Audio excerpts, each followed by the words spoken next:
The city of Ashwick seemed to simmer with an unspoken tension, its streets divided by more than just geography. In the heart of the town, white picket fences bordered pristine lawns, and the hum of sprinklers filled the air. Before we get into the story, comment below where in the world you are watching from today, and if you like this story, don't forget to subscribe. In stark contrast, the predominantly black neighborhoods bore the weight of neglect. Cracked sidewalks, dim streetlights, and a chorus of barking dogs breaking the uneasy silence. A local radio show crackled in the background, its host railing against criminal activity creeping into the good parts of town.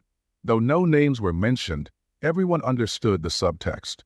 This was Ashwick, a city where suspicion wore a badge, and the weight of history pressed down on its residents like an iron shackle.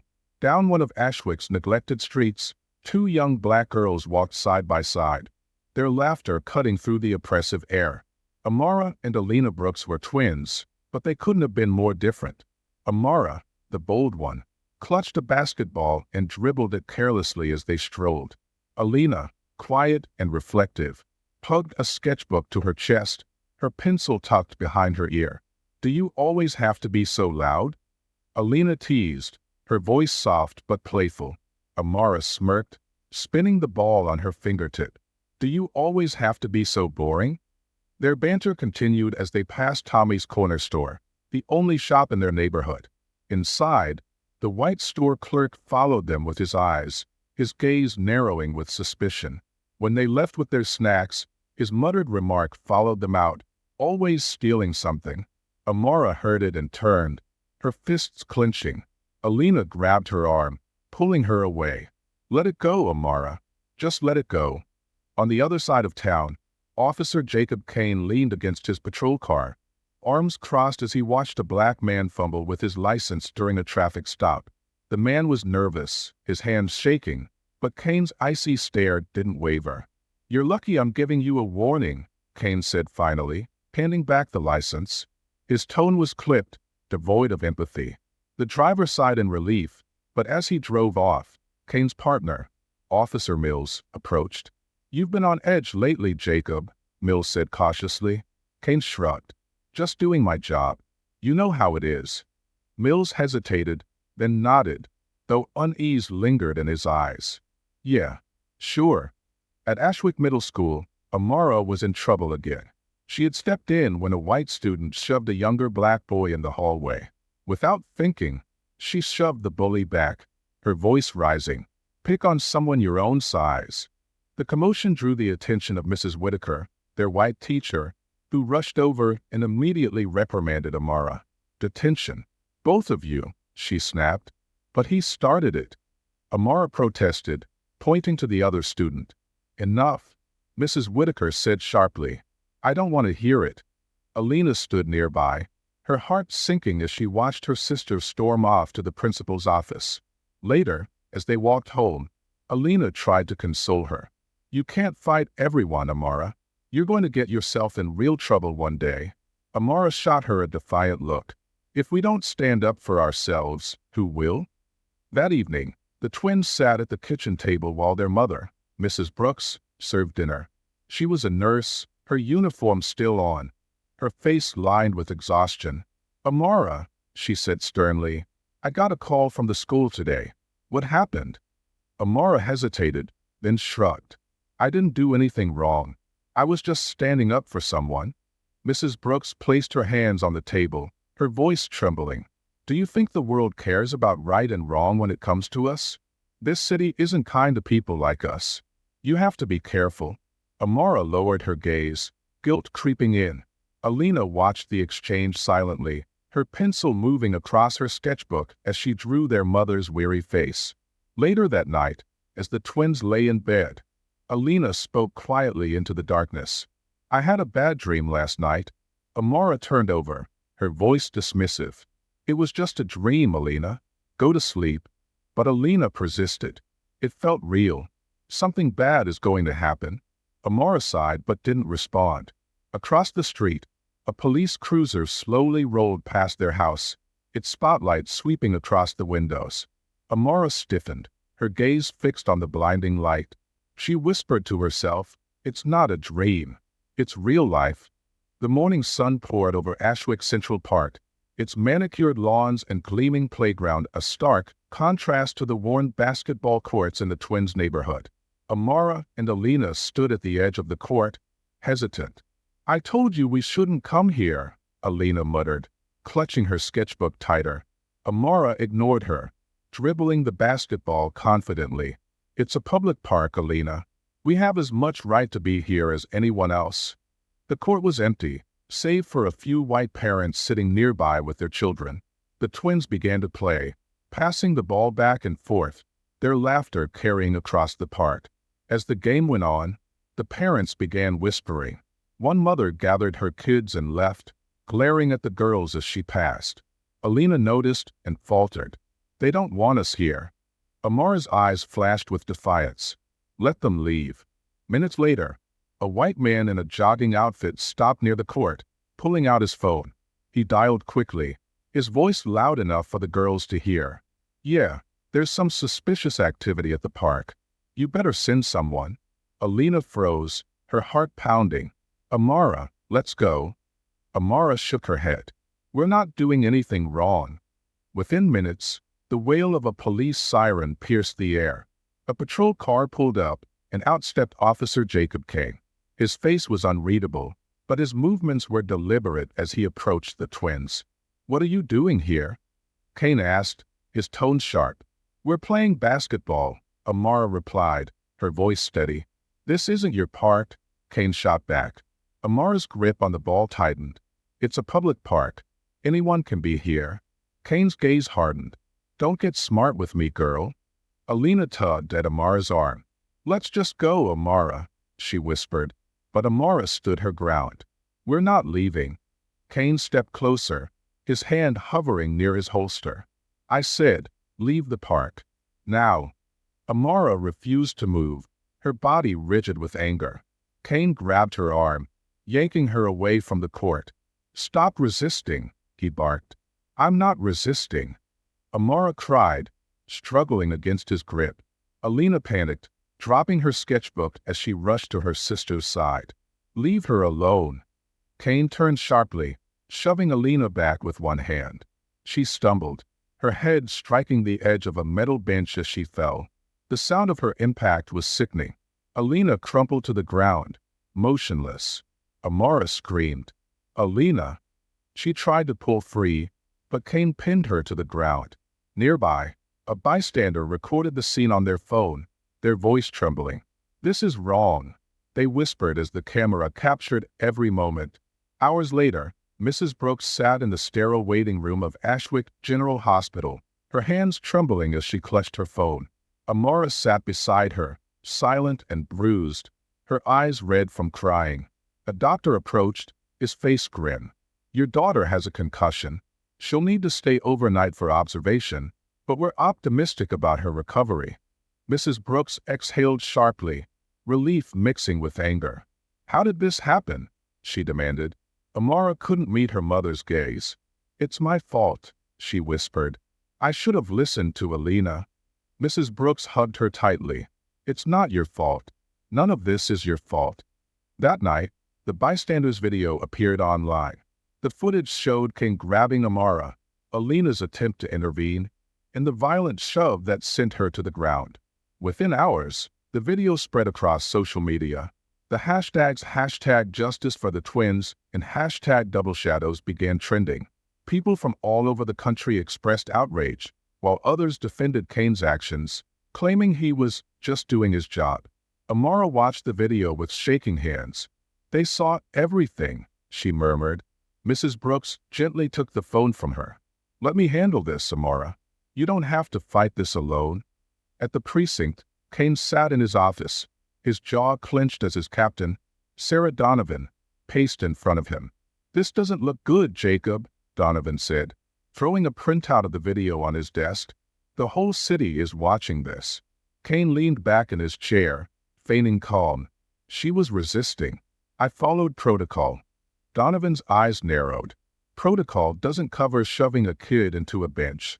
Kane folded his arms. "Are you suspending me?" Donovan hesitated.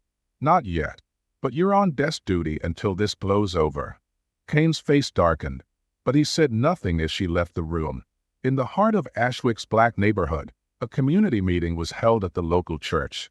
Activists, parents, and concerned residents packed the room. Denise Taylor, a prominent activist, stood at the front, her voice ringing with determination. What happened to Amara and Alina is not an isolated incident. This is the system working exactly as it was designed to, against us. The crowd murmured in agreement, their anger palpable. Amara and Mrs. Brooks sat near the back, watching quietly. Amara's fists clenched as Denise continued. We're organizing a march. We won't stop until we get justice for those girls. The crowd erupted in applause, their energy electric. For the first time, Amara felt a spark of hope. The city of Ashwick woke up divided. In the black neighborhoods, people gathered in small groups, discussing the video that had gone viral. Parents clutched their children tightly, fear mingling with anger. In predominantly white neighborhoods, residents spoke in hushed tones over breakfast, some defending Officer Kane, others uneasy with what they'd seen. Amara stood in her living room, staring at her reflection in the window. Her bruised arm throbbed, but her mind was on Alina, who was still in the hospital. Their mother bustled around, preparing to visit her younger daughter. "You're not going anywhere today," Mrs. Brooks said firmly. "It's too dangerous out there." Amara turned, her voice sharp. "Dangerous for who, Mom? It's always dangerous for us." Her mother's shoulders sagged. "I can't lose you too, Amara." While Mrs. Brooks visited Alina, Amara stayed home, pacing the living room. She watched the video of the incident again, flinching at the sound of her sister hitting the bench. A knock at the door startled her. Denise Taylor stood outside, holding a flyer. "Amara," Denise said gently, "I know this is hard, but we need your voice. The whole city is watching." Amara hesitated, her gaze dropping to the flyer. It advertised a march for justice. "I don't know if I can," she admitted. "I feel like this is all my fault." Denise stepped closer, her expression firm. "This isn't your fault. It's the system that's broken, not you. You have the power to make them listen." At his home on the other side of town, Officer Kane sat at the kitchen table, scrolling through news articles on his phone. The video of the incident played on repeat, and he clenched his fists each time it showed him shoving Alina. His wife, Emily, placed a cup of coffee in front of him. "You should stay off the internet," she said softly. Kane ignored her, muttering, "They're making me look like a monster." Emily sat down across from him. "Jacob, maybe you should." "I was doing my job," he snapped, slamming his fist on the table. Emily flinched but held her ground. "Your job shouldn't involve hurting children." Her words hung in the air, but Kane refused to respond, his jaw tightening as he looked away. At the community center, Denise and a group of activists planned the march. Posters with slogans like "Justice for the Twins" and "Stop Police Brutality" were spread across the table. Amara arrived quietly, standing in the doorway. Denise spotted her and smiled. "Glad you came." As the group discussed logistics, Amara found her voice. "I want to speak at the march," she said, surprising even herself. Denise nodded, her eyes lighting up. "Good. People need to hear from you." Meanwhile, a group of white residents gathered at a local diner to organize their own rally in support of Kane. "People are trying to ruin a good cop's life over nothing," Tom Riley, a local businessman, declared, slapping his hand on the table. "We need to show them we stand with our police." Another man, wearing a back the blue shirt, added, "This city's gone soft. We can't let them take over." The group agreed to hold their rally on the same day as the march, setting the stage for a confrontation. At City Hall, Mayor Harold Miller addressed the growing unrest. Standing at a podium flanked by police officers, he spoke in his usual measured tone. "The incident at the park is under investigation," he said. "We ask for patience and understanding as we work through this process." Reporters bombarded him with questions. Will Officer Kane be suspended? Do you support the protests? Miller sidestepped each question, repeating, "We are committed to a thorough and impartial investigation." Denise watched the press conference on her phone, shaking her head. Thorough and impartial, my foot, she muttered. The day of the march arrived, and the streets of Ashwick filled with protesters. Amara stood at the front, clutching a microphone. Her heart raced as the crowd chanted, "Justice for the twins." When it was her turn to speak, she hesitated, then took a deep breath. "My sister, Alina, is the kindest person I know," she began, her voice shaky but growing stronger. "She didn't deserve what happened to her. None of us do. We're just kids. We just wanted to play basketball. Why does that make us a threat?" Her words resonated, drawing cheers and applause. For the first time, Amara felt a flicker of hope. As the march dispersed, riot police moved in, claiming it was an unlawful gathering. They fired tear gas into the crowd, sending people running. Amara was pulled away by Denise, coughing and stumbling as the chaos unfolded around them. Nearby, a young man was tackled to the ground by officers. At the same time, the counter-protesters, gathered a few blocks away, celebrated. Tom Riley smirked as he watched the news coverage. "Looks like the cops know how to handle them," he said smugly. Back at home, Amara collapsed onto the couch, her mother wrapping her in a tight embrace. "This has to stop," Amara whispered, tears streaming down her face. Mrs. Brooks kissed her forehead. "It will, baby.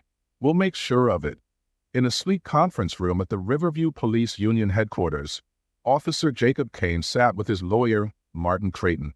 Creighton, a sharp-tongued defense attorney known for defending police officers in high-profile cases, leaned back in his chair, reviewing the viral video on a laptop. "This video is damning," Creighton admitted. Pausing on the moment, Kane shoved Alina. "But we've handled worse. Our strategy is simple. Paint them as aggressive and you as the victim." Kane frowned. "They're kids. I didn't mean for it to go that far." Creighton waved his hand dismissively. "Intent doesn't matter in the court of public opinion. Perception does. We'll highlight your clean record and the threatening behavior of the twins. Trust me, Jacob. You'll walk out of this unscathed." Kane looked down, guilt flickering in his eyes. "I don't feel unscathed." That evening, the police union released a statement defending Kane, accompanied by carefully curated footage from his body camera. In this version, the twins' protests and Amara's attempts to pull free were highlighted, while Alina's injury was glossed over. The narrative spread like wildfire. They were resisting arrest. Where were their parents? This is why we need to support our police. On social media, the hashtags #BackTheBlue and #StandWithKane trended alongside the ongoing calls for justice. The smear campaign shook the twins' family as anonymous threats began to pour in. Amara sat on the couch, scrolling through hateful comments on her phone. "They're making us the bad guys," she whispered, tears brimming in her eyes. Her mother took the phone from her gently. "Don't read that garbage, Amara. They're just afraid of the truth." The day Alina was discharged from the hospital was bittersweet.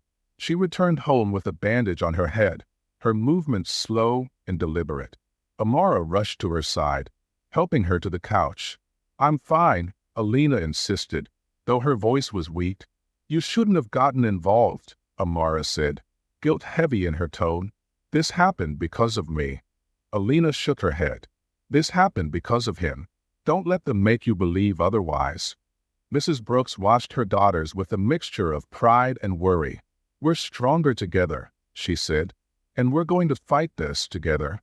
Later that day, Elijah Daniels, a prominent civil rights attorney, arrived at the Brooks home. Dressed in a sharp suit, he exuded both confidence and compassion. "Mrs. Brooks, I saw the video," he said, shaking her hand. "What happened to your daughters is inexcusable, and I want to represent you." Mrs. Brooks hesitated. "I don't have the money for a lawyer like you." Elijah smiled warmly. "I'm not asking for payment. This is about justice, not profit." Amara listened from the kitchen, stepping forward. "You really think we can win?" Elijah's eyes met hers. "It's not just about winning. It's about holding them accountable." At City Hall, activists, including Denise Taylor, packed the council chambers during a public meeting. Denise spoke passionately at the podium. "Officer Kane's actions are part of a larger pattern of systemic abuse in this city," she said. We demand his immediate suspension and a full investigation into the police department's practices."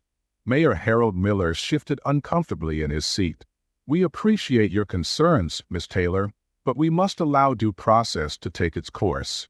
The crowd erupted in frustration, shouting, "Justice delayed is justice denied." As the meeting adjourned, Denise muttered to Amara, "They're stalling. They think we'll give up, but they don't know us." The next march drew an even larger crowd, with hundreds taking to the streets of Ashwick. People of all ages and backgrounds chanted, "No justice, no peace." Signs with slogans like "Protect Black Lives" and "Stop Police Violence" filled the air. Amara marched at the front, holding Alina's hand. Despite her injury, Alina insisted on being there. "They need to see us," she said firmly. But the police presence was heavy, with officers in riot gear lining the streets. The tension was palpable, and as the march neared the police station, things took a dark turn. As the protesters stopped in front of the station, chanting grew louder. A bottle was thrown. No one knew from which side, and chaos erupted. Police advanced with shields, pushing the crowd back with batons and tear gas. Amara was separated from her family in the chaos. She stumbled, coughing, as a hand grabbed her arm. For a moment, she panicked, but it was Denise. "We have to move," Denise shouted, pulling her away. Around them, people scattered, some falling under the weight of riot shields. Back at home that night, Amara sat silently, clutching her knees. Her mother knelt beside her, wrapping her in a hug. "This won't break us," Mrs. Brooks whispered. "It won't." The protests and viral footage eventually caught the attention of the Department of Justice. An announcement was made on the evening news. The DOJ will launch a formal investigation into the Ashwick Police Department, focusing on allegations of excessive force and systemic discrimination. Cheers erupted in the Brooks living room. Alina, still bandaged, smiled faintly. "Maybe they'll finally listen," she said. Amara, however, remained wary. "They're just talking. That doesn't mean they'll do anything." Denise nodded. "That's why we keep the pressure on. They're watching now, and we won't let them look away." Elijah Daniels sat in the Brooks' modest living room, a stack of legal documents spread across the coffee table. Mrs. Brooks sat beside him, her hands clasped tightly in her lap. Amara and Alina listened from the couch, their expressions a mix of fear and determination. "Our strategy is simple," Elijah began, adjusting his glasses. "We'll focus on Officer Kane's use of excessive force and the systemic issues within the Ashwick Police Department. The video is our strongest evidence, but we'll need eyewitness accounts too." Amara leaned forward. "I'll testify. I'll tell them everything." Elijah nodded. "You're brave, Amara, but this will be hard. The defense will try to discredit you. They'll twist your words. Are you ready for that?" Amara hesitated, then glanced at Alina, who gave her a small, encouraging nod. "I'm ready." In a high-rise office overlooking the city, Officer Jacob Kane sat with his attorney, Martin Creighton, and representatives from the police union. "We're filing a motion to dismiss the case on procedural grounds," Creighton explained, his tone confident. "And if that doesn't work, we'll argue that your actions were justified under department policy." Kane shifted uncomfortably. "I didn't mean to hurt her. The younger girl. I didn't even see her coming." The union president, a gruff man in his 60s, leaned forward. "Intent doesn't matter. We're not just fighting for you. We're fighting for every officer in this department. If they win, they'll come after all of us next." Kane nodded, though guilt flickered in his eyes. Amara walked home from school one afternoon, her hood pulled up to block the chill in the air. A police cruiser slowed as it passed. Its windows rolled down just enough for her to hear the officer inside. "Stay out of trouble, kid," the officer sneered. Amara froze, her heart pounding. She gripped her backpack straps tightly and kept walking, her mind racing. When she got home, she told her mother what had happened. "They're trying to scare us," Mrs. Brooks said, her voice trembling with anger. "But we won't let them win." At the Ashwick Community Center, Denise Taylor organized a rally to support the Brooks family and raise awareness for their case. The room was packed with residents holding signs reading "Justice for Amara and Alina" and "Hold Kane accountable." Elijah addressed the crowd. "This isn't just about one officer. This is about a system that has failed this community time and time again." The crowd erupted in applause, and Amara felt a surge of hope as she stood beside her mother and sister. For the first time in weeks, she believed they weren't alone. The trial's opening day drew national attention, with reporters swarming the courthouse steps. Inside, the tension was palpable. The Brooks family sat in the front row, flanked by Denise and other activists. The prosecution, led by Elijah, began with a powerful statement. "This case is about accountability. It's about a young girl who was brutalized while doing nothing more than playing basketball in a public park. It's about a system that allows such behavior to go unchecked." Creighton countered with equal force. "This case isn't about race or systemic issues. It's about a police officer doing his job in a tense situation. Officer Kane acted within the bounds of his training and the law." Amara felt her stomach churn as Creighton glanced in her direction, his expression cold and calculating.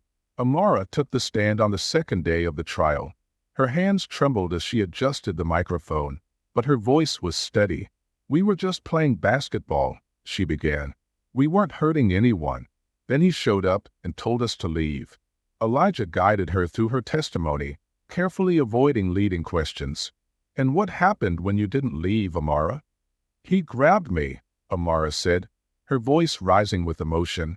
"I told him to stop, but he wouldn't. Then Alina tried to help me, and he pushed her. She hit her head. She could have died." Creighton's cross-examination was brutal. He questioned Amara's memory, her motives, even her tone during the encounter.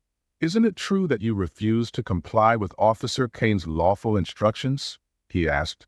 Amara glared at him, her voice firm. "I didn't refuse. I asked why. That's not a crime." When Alina took the stand, her demeanor was quieter, but no less impactful. She described the moment she fell, her voice trembling. "I don't remember much after I hit my head," she admitted, "but I remember feeling scared. I thought I was going to die." Creighton attempted to undermine her credibility by pointing out inconsistencies in her memory. "You said earlier you didn't see Officer Kane grab your sister. Which is it?" Alina took a deep breath, meeting his gaze. "I might not remember everything, but I remember enough. He hurt us, and it wasn't right." As the trial stretched into its second week, tensions in Ashwick grew. Protests outside the courthouse became larger and more volatile, with police forming barricades to keep the crowds back. At home, Amara and Alina watched the news, their mother trying to shield them from the worst of it. But they couldn't ignore the rising anger in the city. "Do you think they'll believe us?" Alina asked one night. Amara hesitated, then replied firmly, "They have to. The truth is on our side." The courtroom was tense as the prosecution called Jordan Wallace, the bystander who had filmed the incident, to the stand. Jordan, a black man in his 30s, adjusted his tie nervously but spoke with conviction. "I was at the park that day with my niece," he began. "I saw Officer Kane approach the girls. They weren't doing anything wrong, just playing basketball." Elijah asked, "What did you see happen next?" Jordan hesitated, his hands gripping the edges of the stand. The officer grabbed one of the girls, Amara, and she was asking him to stop. Then her sister, Alina, tried to help, and he shoved her. Hard. She hit her head on the bench. The defense pounced during cross-examination. "Mr. Wallace, are you certain you saw the entire event? Isn't it true you arrived partway through?" Jordan stood firm. "I know what I saw, and I have the video to prove it."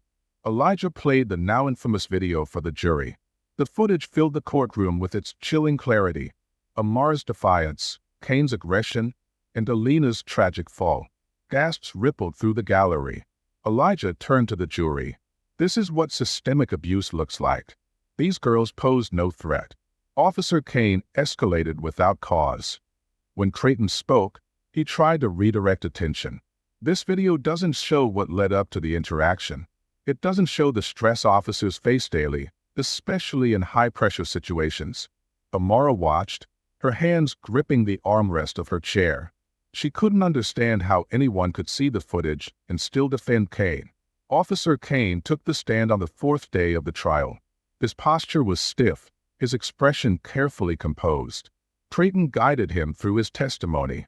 "Officer Kane, what went through your mind that day?" Kane hesitated.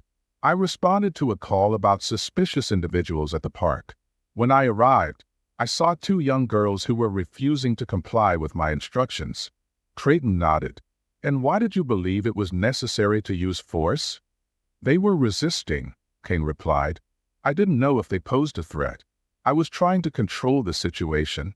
Elijah's cross-examination was sharp. "Officer Kane, did you ever stop to think these were just two kids playing basketball?" Kane's face tightened. "I was following protocol." "Protocol?" Elijah's voice rose. "Does your protocol include slamming a 14-year-old into a bench?" Kane avoided his gaze. "It was an accident." Elijah pressed further. "Do you believe these girls deserved what happened to them?" Kane finally met Elijah's eyes. "No," he admitted quietly. At home, Alina began experiencing severe headaches and dizziness. Mrs. Brooks rushed her to the hospital, where doctors discovered lingering complications from her concussion. Amara sat in the waiting room, guilt consuming her. When Denise arrived, she tried to console her. "This isn't your fault, Amara." "But if I just listened," Amara began, but Denise interrupted. "No, this happened because of Kane, not you. Don't let them put that weight on your shoulders." As news of Alina's hospitalization spread, protests outside the courthouse grew more heated. The once peaceful gatherings were now marked by anger and frustration. Crowds chanted, "Justice for the twins," as riot police formed barricades. Tensions boiled over when a protester threw a bottle at the police line. Officers responded with tear gas and batons, sparking chaos in the streets. Denise tried to calm the crowd, shouting, "This isn't how we win." Amara and her mother watched the footage on the news that night, their faces pale. "This is spiraling out of control," Mrs. Brooks murmured. National media outlets descended on Ashwick, framing the trial as a litmus test for police accountability. On one channel, a conservative commentator argued, "Officer Kane is being crucified for doing his job." On another, a civil rights activist countered, "This isn't just about Kane. This is about a system that dehumanizes Black lives." The twins case became a focal point in the national debate, with hashtags like #DoubleShadows and #JusticeForTheTwins trending worldwide. Denise and Elijah managed to secure a meeting with Mayor Harold Miller. In his ornate office, the mayor listened as Denise laid out their demands. "We need immediate action," Denise said. "Suspend Kane, implement police reforms, and address the systemic racism in this city." The mayor sighed. "These things take time. You can't expect change overnight." Elijah leaned forward. "If you don't act now, this city will burn. The people are fed up, Mayor." The mayor looked conflicted, but ultimately non-committal. "I'll see what I can do," he said, his words hollow. As the trial entered its final days, Amara took a quiet moment to sit with Alina in the hospital.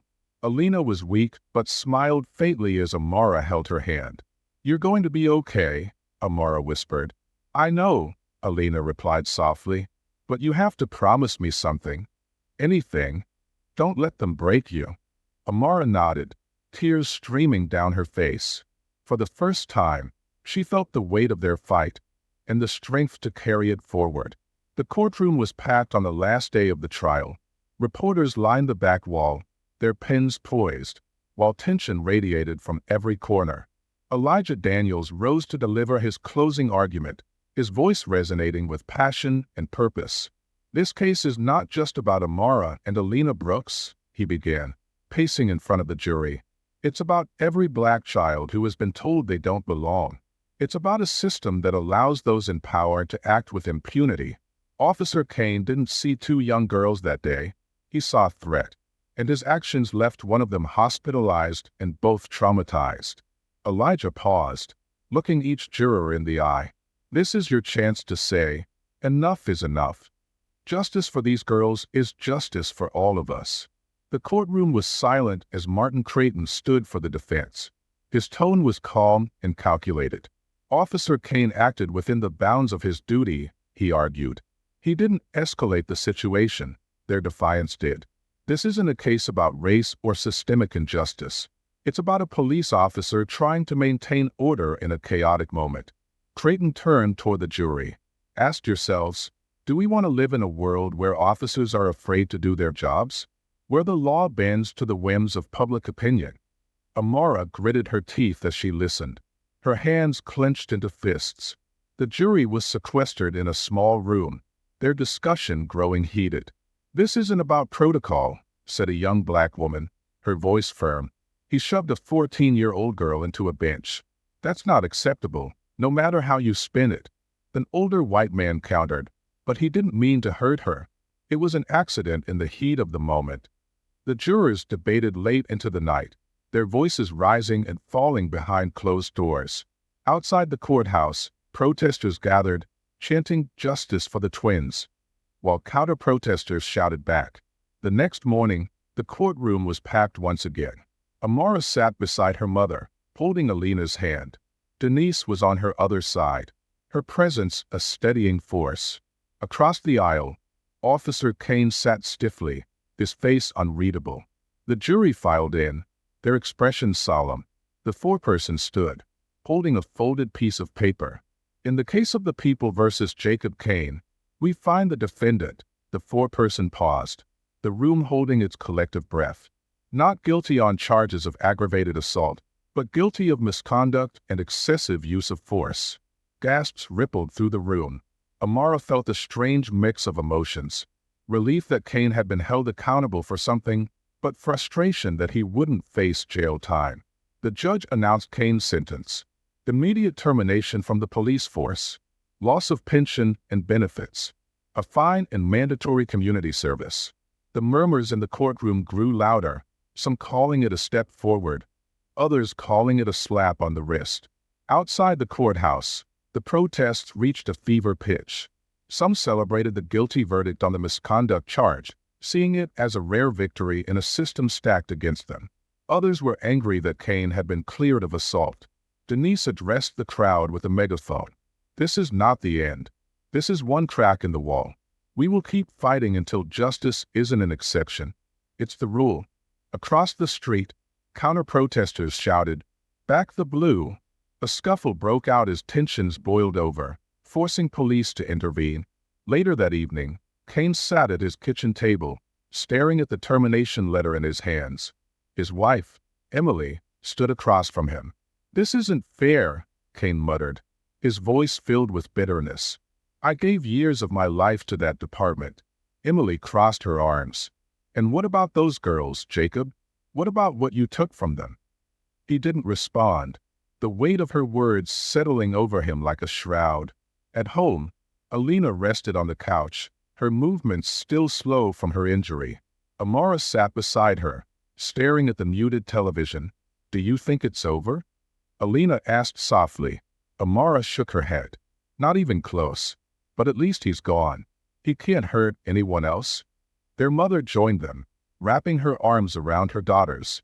"We made it through this together, and we'll face whatever comes next the same way." The case became a focal point in the national conversation about police reform. On one network, a civil rights activist praised the verdict as a step forward, but not enough. On another, a conservative commentator called it a dangerous precedent that weakens law enforcement. The hashtags #DoubleShadows and #Justice for the Twins continued to trend, sparking debates across the country. The Brooks family became symbols of resilience, their story inspiring protests and policy discussions nationwide. One evening, Amara sat on the front porch, watching the sunset. Alina joined her, carrying a sketch pad. "I drew something for you," Alina said, handing her the pad. Amara looked down to see a sketch of the two of them, standing together with their fists raised, defiant and unbroken. "It's us," Alina said. "The way we'll always be." Amara smiled, her eyes brimming with tears. Together, as they sat in silence, the distant sounds of protesters chanting "No justice, no peace" carried on the wind, a reminder that their fight wasn't over, but neither were they. The aftermath of the trial left Ashwick even more fractured. In the black neighborhoods, the partial victory was celebrated cautiously. Murals of Amara and Alina began to appear on the walls of local buildings, the words "resilience through justice" scrawled beneath their likenesses. In contrast, white neighborhoods bristled with resentment. Yard signs reading "Back the Blue" multiplied, and the local radio show hosted by Tom Riley fanned the flames of division. This wasn't justice, Riley said to his listeners. This was mob rule disguised as law. Officer Kane was a scapegoat, and the real criminals got away. Jacob Kane couldn't escape his notoriety. Reporters camped outside his house, and social media was flooded with memes and posts condemning him.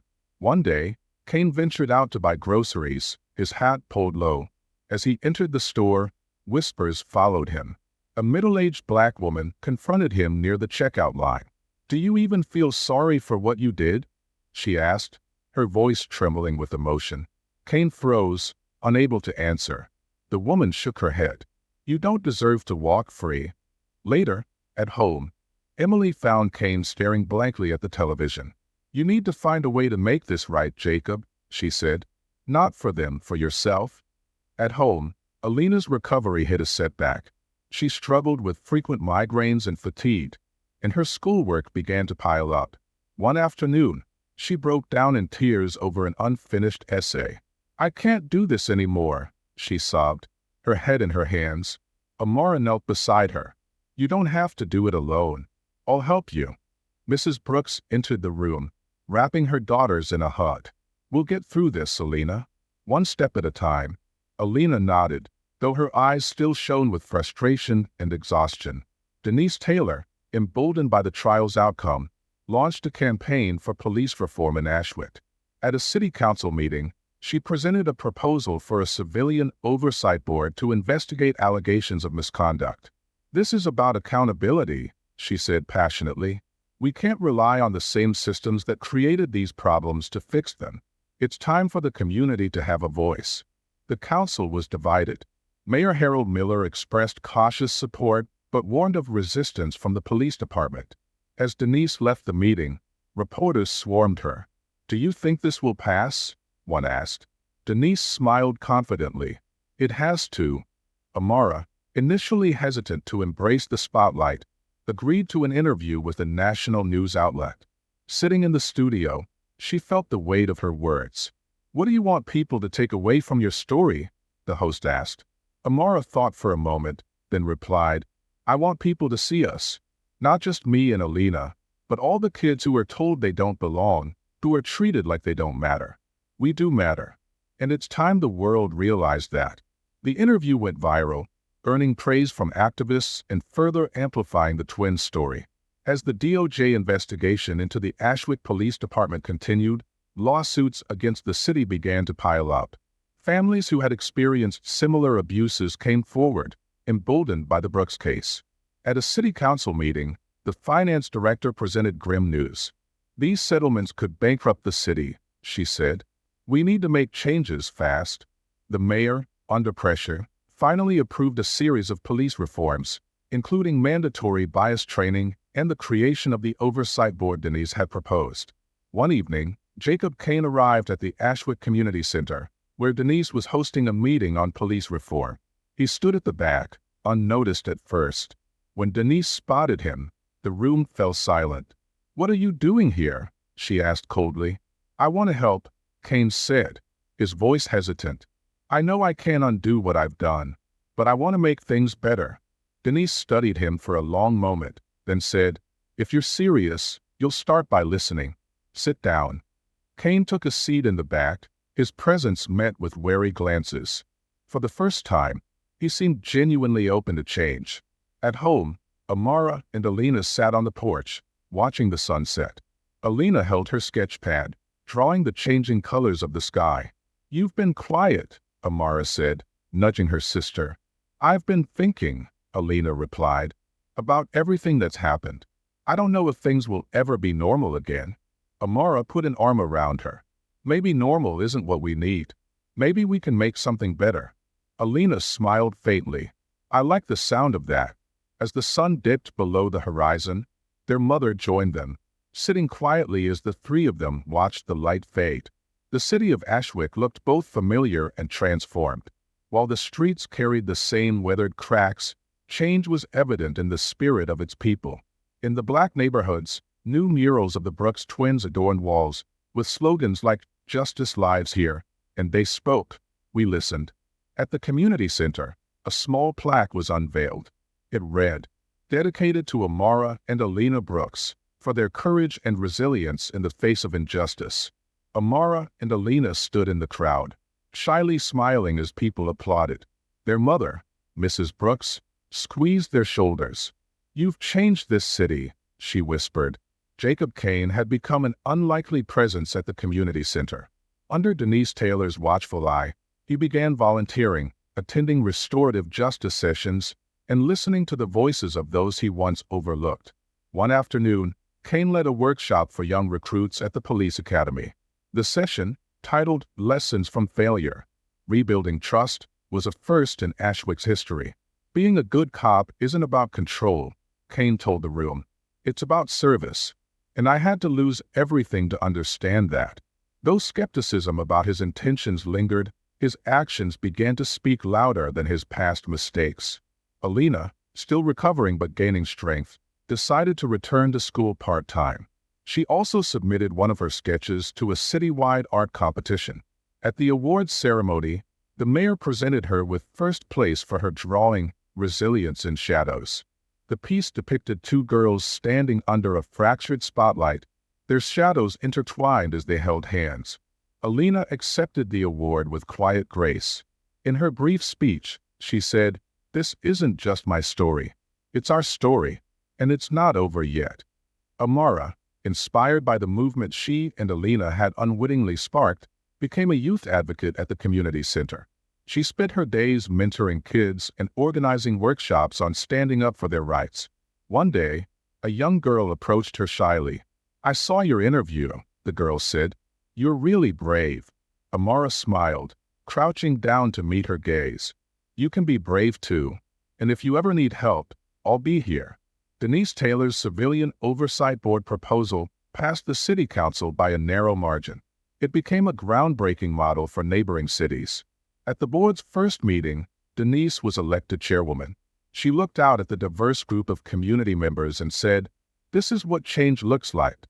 It's not easy, and it's not perfect, but it's ours." The room erupted in applause, and Denise allowed herself a rare moment of pride. The Brooks twins story continued to ripple far beyond Ashwick. Civil rights organizations across the country used their case as an example of the power of community-led activism. One evening, the family watched a news segment highlighting how cities nationwide were adopting police reforms similar to Ashwick's. "This all started because of you too," Mrs. Brooks said, her voice filled with emotion. "Never forget that." Amara and Alina exchanged a look, their bond stronger than ever. One day, Kane visited the Brooks family. He stood awkwardly on their porch, holding a small bouquet of flowers. Mrs. Brooks answered the door, her expression unreadable. "I don't expect forgiveness," Kane began, "but I wanted to say I'm sorry. For everything." Mrs. Brooks hesitated, then gestured for him to sit on the porch steps. Amara and Alina joined her, watching him warily. Kane met their gazes. "I can't undo what I did, but I want to do better. And I wanted you to hear that from me." Alina broke the silence first. "You hurt us, but maybe you can help someone else." Amara nodded slowly. "Just don't expect us to forget." Kane nodded, his voice steady. "I wouldn't ask you to." That evening, the Brooks family sat together at the dinner table, laughter filling the room for the first time in months. Alina passed Amara a drawing she'd made, a simple sketch of their family, smiling and whole. Amara grinned. "This is the best one yet." Mrs. Brooks raised her glass of sparkling cider. "To us," she said, "to surviving and thriving." They clinked glasses, a symbol of hope and resilience. The final scene showed Amara and Alina walking through Ashwick, now transformed by the movement they helped ignite. The murals of their faces seemed to watch over them as they passed. As they approached the park where it all began, they paused. The basketball court had been repainted, with their names in the words, "This court belongs to everyone," etched at its center. Amara picked up a ball lying nearby and tossed it to Alina. "1-on-1." Alina smiled. "You're on." The final moments of the story shows the twins played, their laughter echoing in the air. The sky above was streaked with warm colors, a quiet promise of brighter days ahead.